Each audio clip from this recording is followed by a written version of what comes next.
नमस्कार, जनवार्तामध्ये आपल्या सर्वांचं स्वागत।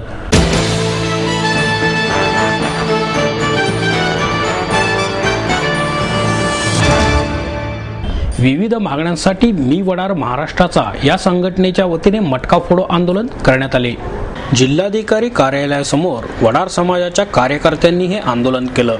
अग्रवाल आयोग पूर्ववत लागू करून नवा आयोग स्थापन करण्यास लागणारा विलंब टाळावा। जात पडताळणीचे शैक्षणिक नोकर वर्गासाठीचे हजारो प्रलंबित प्रकरणे निकाली काढावी। वडार समाजाचा SC, ST या प्रवर्गांमध्ये समावेश करावा इत्यादी मागण्यांसाठी मी वडार महाराष्ट्र संघटनेने शासनाचा मटके फोडून अनोख्या पद्धतीने निषेध करत शासनाच्या विरोधात घोषणाबाजी केली। या आंदोलनात दयानंद इरकल, विजय चौगुले आणि यांच्यासह अनेक कार्यकर्त्यांनी सहभाग घेतला होता। मटके फोड आंदोलन घेण्याच्या मागचा उद्देश आमचा आहे।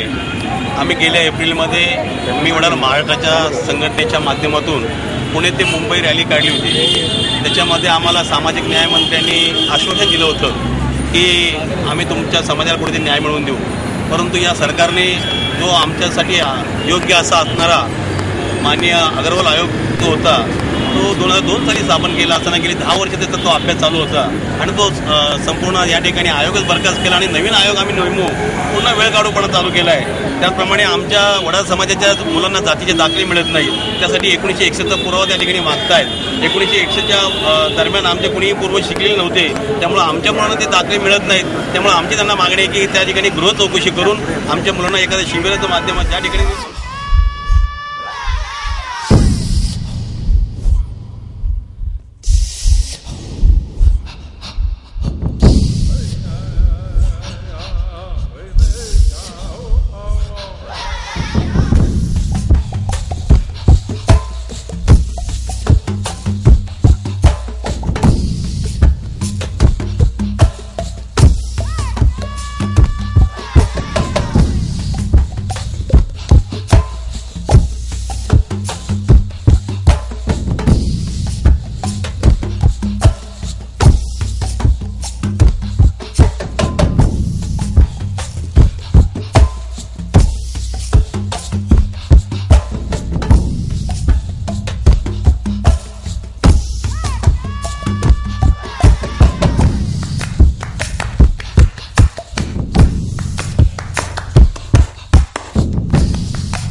व्यसनांवर नियंत्रण ठेवण्यासाठी मोहमायेची मर्यादा तरुणांनी पाळली पाहिजे, असे प्रतिपादन भय्यूजी महाराज यांनी केलं।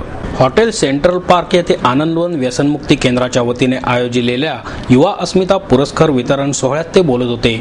यावेळी कबड्डीपट्टू काशीलिंग आडके, आधार सोशल फाउंडेशनचे अध्यक्ष विकास भुंबे, युवा सोशल ग्रुपचे संस्थापक राजू अष्टंगे, व्यसनमुक्तीचे कार्यकर्ते सुनील करपेकर यांना युवा अस्मिता पुरस्काराने गौरवण्यात आले। यावेळी सामाजिक सुरक्षा विभागाचे वरिष्ठ पोलीस निरीक्षक भानुप्रताप बर्गे, केंद्राचे अध्यक्ष अजय दुधाणे आदी उपस्थित होते। भय्यूजी महाराज म्हणाले, आज समाजात चांगले काही घडत नाही। या नकारात्मक मानसिकतेमुळे अनेक व्यक्तींना नैराश्य येत आहे। विधायक काम करताना संघर्षातून निर्माण झालेले आदर्श हे लोकप्रिय असतात, मात्र स्वयंघोषित आदर्श हे प्रसिद्धीच्या पाठीमागे धावणारे असतात। त्यांची संख्या सध्या वाढतच आहे, असे सांगून ते पुढे म्हणाले, आजच्या पुरस्कारार्थींनी लहान वयातच स्वतःमध्ये आणि समाजात नीतिमूल्य प्रस्थापित करण्याचा प्रयत्न केला आहे, त्यामुळे भविष्यात त्यांच्या कार्याचा प्रकाश निश्चितच पडेल, असेही त्यांनी नमूद केले। पण शेवटी प्रश्न निर्माण का होतात आणि त्याचं समाधान काय? आज जर सामाजिक परिस्थिती आपण बघितली आणि समाजाकडे जर आपण दृष्टिक्षेप झालो तर आपल्याला स्पष्टपणे दिसून येते की नकारात्मकता शिवाय काहीच नाही. प्रत्येक स्थितीमध्ये आणि प्रत्येक पावलावर प्रत्येक माणसांमध्ये एक नकारात्मकता निर्माण होत चाललेली आहे. जसं काही ह्या राष्ट्रामध्ये चांगलं काही घडतच नाही आहे, जसं काही समाजामध्ये काही गोष्टी चांगले घडून सुद्धा नाही राहिलेत, ही एक सर्वसाधारण मानसिकता आपल्यामध्ये तयार व्हायला लागलेली आहे. आणि ही मानसिकतामुळे जे नैराश्य निर्माण झालेलं आहे, ते नैराश्यामुळे पुरुषार्थ कुठेतरी संपत चाललेला आहे. जे संघर्ष क्षमता आहे ते कुठेतरी दिसून येत नाही. मात्र आरोप प्रत्यारोप, षडयंत्र, एकमेकांबद्दल आरोप प्रत्यारोप बरोबर षडयंत्र आणि त्याचप्रमाणे एकमेकांना कमी करून बघायचं, कमी दाखवायचं, ह्याचा एक मोठा एक दौर आपण म्हणतो किंवा एक वेळ प्रसंग हे सुरू झालेला आहे.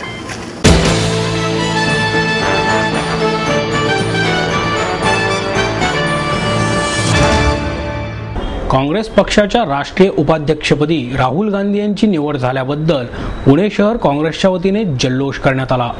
यावेळी काँग्रेसचे शहराध्यक्ष अभय छाजेड, आमदार दीप्ती चौधरी, उपमहापौर दीपक मानकर, माजी उपमहापौर प्रसन्न जगताप, नगरसेवक सनी निमण, नगरसेविका लता राजगुरू, NSUIचे अध्यक्ष विजय चौधरी आदी मान्यवर उपस्थित होते. यावेळी बोलताना उपमहापौर दीपक मानकर म्हणाले, राहुल गांधी यांनी समाजासमोर सातत्याने नवे विचार दिले आहेत.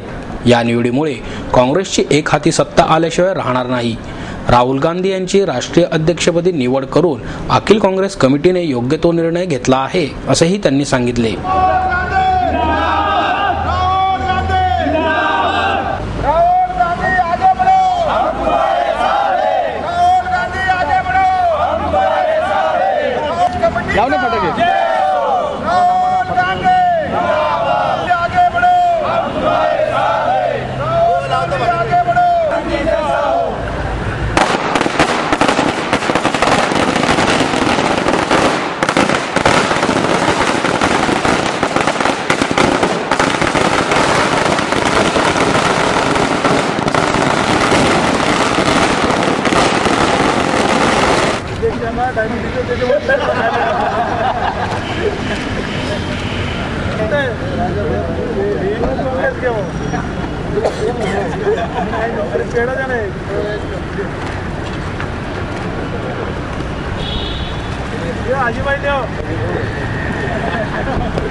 आणि एक हाती सत्ता काँग्रेसची आल्याशिवाय राहणार नाही, हा विश्वास आमच्यासारख्या कार्यकर्त्यांना या ठिकाणी नमूद करा असं वाटतं. कारण की ज्या विचारानं राहुल गांधींना ही जबाबदारी काँग्रेस कार्यकारिणीने दिलेली आहे, त्या विचाराची जपणूक करण्याचं काम राहुल गांधी निश्चितपणे कर. संकल्प निश्चितपणे राहुल गांधींच्या रूपानं सर्व समाजासमोर आल्याशिवाय राहणार नाही. त्यामुळे एक चांगला निर्णय काँग्रेस कमिटीने जो घेतलेला आहे, अखिल भारतीय काँग्रेस कमिटीने, त्यांना मनापासून आम्ही धन्यवाद देतो.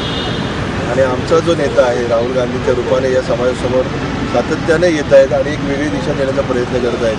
तर युवकांच्या जीवनामध्ये असेल, युवतीच्या जीवनामध्ये असेल, अनेक प्रश्न देशामधील असेल ते सोडवण्याच्या दृष्टिकोनातून विकासाची कामे होत असताना राहुल गांधींचा विचार हा सातत्यानं समोर येत असतो.